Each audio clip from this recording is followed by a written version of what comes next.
জাতীয় রাজস্ব বোর্ড ২ ভাগ করে জারি করা অধ্যাদেশ বাতিলের দাবিতে কলম বিরতি পালন করছেন এনবিআর কর্মকর্তা কর্মচারীরা। এর অংশ হিসেবে বেনাপোল কাস্টমস কর্মকর্তারা সকাল ১০টা থেকে দুপুর ১টা পর্যন্ত কলম বিরতি পালন করবেন। বন্দরে আমদানি ও রপ্তানি বন্ধ রয়েছে, সেখানে আছেন আমাদের স্থানীয় প্রতিনিধি মহসিন মিলন। চলে যাচ্ছি তার কাছে। মিলন, কলম বিরতির কি প্রভাব পড়েছে বন্দরে? ইফতেখার আলম, আপনি যেমনটি বলছিলেন, আমি এখন বেনাপোল বন্দরের প্রধান ফটকে অবস্থান করছি।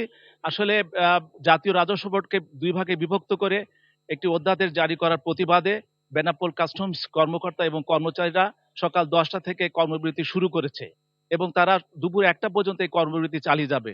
ফলে দুই দেশের মধ্যে আমদানি রপ্তানি বাণিজ্য সহ বেনাপোল বন্দর থেকে পণ্য খালাস বন্ধ রয়েছে। এবং আমাকে জানাচ্ছিলেন যে বেনাপোল বন্দরের ডেপুটি ডাইরেক্টর জনাব মামুন তরফদার, তিনি আমাকে জানাচ্ছিলেন যে সকাল থেকে সব ধরনের আমদানি রপ্তানি বন্ধ রয়েছে দুদেশের মধ্যে।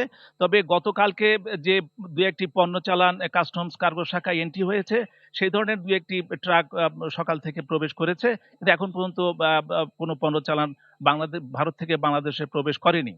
এদিকে কাস্টমসের কর্মকর্তা সহকারী কমিশনার জনাব রাজন হোসেন আমাকে জানাচ্ছিলেন যে আমরা সকাল ১০টা থেকে কর্মবিরতি পালন করছি, কলম বিরতি, এবং এই কলম বিরতি ১টা পর্যন্ত চলবে।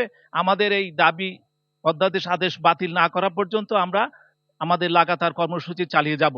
এবং তারা আগামী ১৭ই মে থেকে পুনরায় নতুন কর্মসূচি ঘোষণা করবেন এবং এই ঘোষণার ফলে এবার নতুন করে আবার তারা কলম বিরতি পরিবর্তে বড় ধরনের একটা কর্মসূচি প্রদান করেন বলে তিনি আমাকে জানিয়েছেন।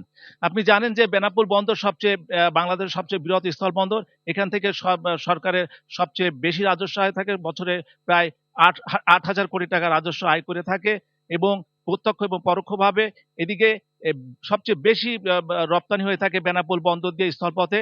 এবং এই সরকার প্রতিদিন প্রায় ২৫ কোটি টাকা রাজস্ব আয় করে থাকে বেনাপোল কাস্টম হাউস থেকে, এবং এক দিনে প্রায় ২৫ কোটি টাকা রাজস্ব ক্ষতি হবে।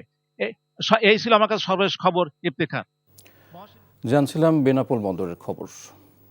বান্ডেল থাকলে প্রতি সেনমানিতে টাকা বাঁচবে। বিকাশ সেনমানি বান্ডেল কিনে জিতুন প্রতি লেনদেনে।